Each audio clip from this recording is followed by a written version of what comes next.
I'm going to continue to tell you about evolution forgeries.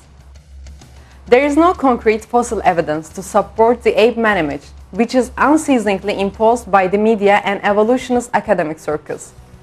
With brushes in their hands, evolutionists produce imaginary creatures. Nevertheless, the fact that these drawings correspond to no matching fossils constitutes a serious problem for them.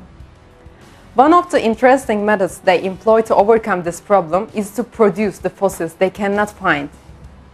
Piltdown Man, which may be the biggest scandal in the history of science, is a typical example of this method.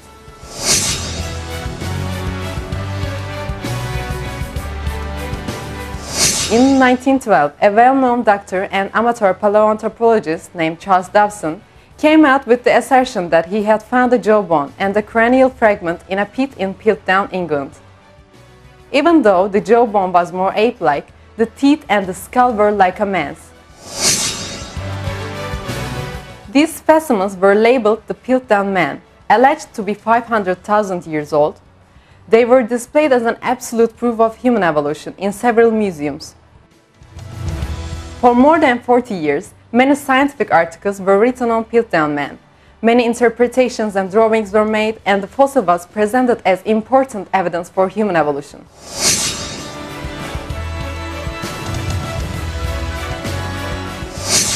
No fewer than 500 doctoral theses were written on the subject.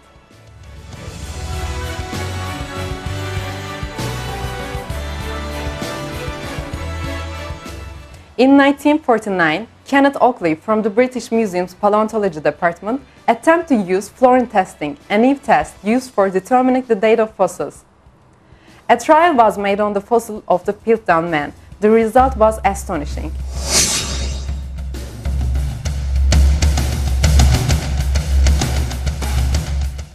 During the test, it was realized that the jawbone of Piltdown Man didn't contain any fluorine.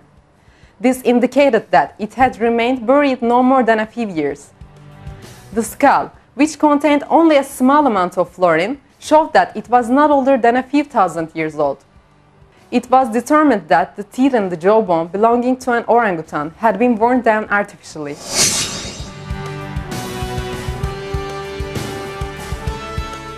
And that the primitive tools discovered with the fossils were simple imitations that had been sharpened with steel implements. In the detailed analysis completed by Joseph Weiner, this forgery was revealed to the public in 1953. The skull belonged to a 500-year-old man and the jawbone belonged to a recently deceased ape.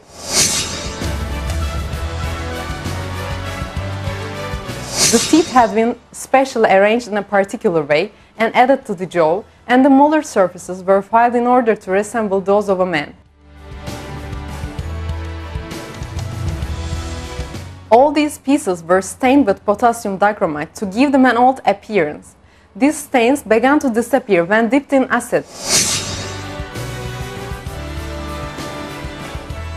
Sir Wilfrid Legros Clark, who was in the team that uncovered the forgery, couldn't hide his astonishment at this situation and said, "The evidences of artificial abrasion immediately sprang to the eye. Indeed, so obvious did they seem, it may well be asked, how was it that they had escaped notice before?" In the wake of all this, Piltdown Man was hurriedly removed from the British Museum, where it had been displayed for more than 40 years.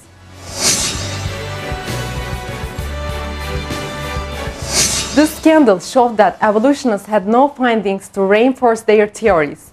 Since they have no evidence, they prefer to fabricate it.